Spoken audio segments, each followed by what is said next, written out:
On today's shoot, this is going to be our main subject for this evening.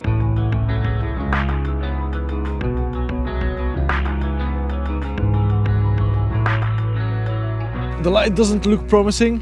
I hope the clouds will break up, but for now we're gonna wait and look around for all the compositions, and let's hope we're gonna get some great light this evening.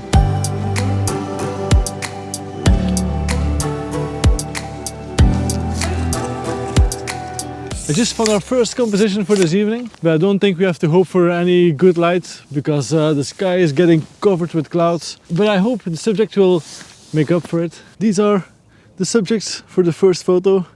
Two beautiful trees. We got a really dramatic sky going on. And I'm using, you can already see, I'm using the reflection of the trees in the water to create a cool composition. You can see the total reflection in the water and also the two trees. And that creates for an interesting composition. So we got no light on the subjects. I hope the reflection and the dramatic sky will make up for it. Also in the foreground here, we got those hay looking plants here in the foreground, and I'm using that as a foreground element. I'm shooting this at 1/8 of a second, ISO 100. I'm using f11 because the foreground plants here are very close to the camera. I want almost everything to be sharp. I'm focused on this tree. I want the reflection in the water also sharp. So that's why the f11. I'm shooting this picture in a vertical picture. Because I was really tempted to take the Tokina 11 to 60mm, but we don't need the size of this frame. So I only was focusing for the reflection in the water and also the trees. With the Sigma 18 to 35 at 80mm, it's just enough to create that vertical photo from the two trees and the reflection.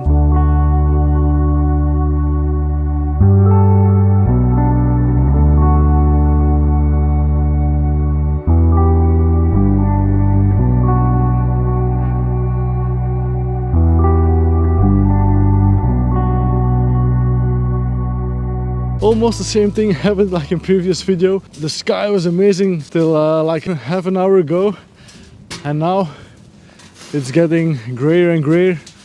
The light is disappearing. We still got like 40 minutes till the sun is gonna set. I really hope we're still gonna get a little bit of light here in the back.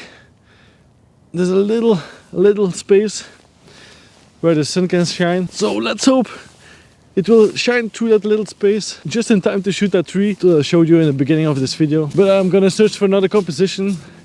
I hope I can find something, because with this boring light it's gonna be difficult to find something.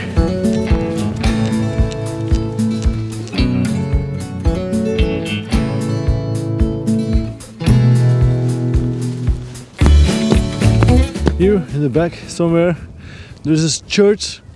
And I don't know if it's gonna be lit up or not, because from here it would also be a very cool composition. We got this tree here, and then here the church, and hope that the lights will turn on this church and shoot that composition instead of the tree that I showed you in the beginning, because for now the light is gone. I'm gonna walk a little bit further in the hope that we still can find a cool composition. This place here will be super amazing in spring. That was also my first thought, to come and shoot here when it's spring. For some reason I didn't do it. I'm actually coming here now to look if it's actually a great spot to shoot. And this place here is amazing. I'm wondering if you guys also do this, putting pins on Google Maps everywhere for cool shooting locations. But then when you go shoot, you're always thinking like, oh, maybe this spot is better than the spot that I placed on the map. This is a place that I never came to shoot, because I'm always changing locations that I think are better and that you guys would rather see than this. But now I know for upcoming spring that this place is super amazing. And also our tree here is on the edge of the water and also facing the sunset. So that's super cool to know.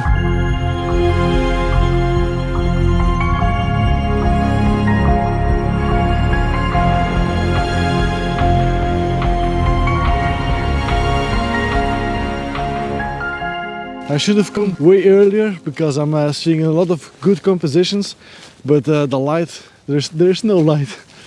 That's the problem. I'm starting to think I should just wait out to shoot this tree here and hope the light will shine for a split second. Otherwise, I don't think I'm gonna get any great compositions. This tree here is super beautiful. It's like brownish.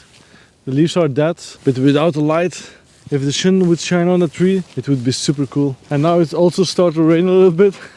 Just gonna be like last video. Gray and rain. The things that I just don't like in landscape photography. I got my camera set up for the last shot of the video. I've been looking at some pictures of the church here in the distance, but I cannot find any pictures with lights on the church, so I'm presuming there's no lights on the church. I'm not gonna go for that composition, but I'm just gonna shoot our tree here that I told you from in the beginning. In my back we got a little bit of orange in the sky, but that's really it. The sun is setting over there in the darkest part, and it's setting right now, so there's no chance for any great light. So it's just gonna be a dark, moody picture. The composition on its own, it's so cool. If I'm gonna shoot this in spring, it's gonna be amazing, especially when you're gonna get an amazing colorful sunset. I don't know what I'm waiting for, but I'm waiting for something to happen. A few moments later. I've packed my gear. It's time to go home. I took a few pictures of this tree. I'm gonna choose the best one out of them. They're not gonna be spectacular, but it's something. And this was not all for nothing, because now we know this year in spring is gonna be super amazing to shoot at this location, especially this tree, and also a lot of cool places here in the neighborhood. Can you tell me what apps you are using to predict the clouds, and also just the weather apps? For my clouds app, I'm using the Clear Outside here on my thumb, and it predicted that the sky would be like 40% of cloud coverage, but it's actually a lot more. And for my weather app, I'm using this one, the Weather Pro. That one was actually pretty accurate. It was a fun one today, and let's hope the next one will be with a lot more sunshine. But I hope I was your little sunshine today.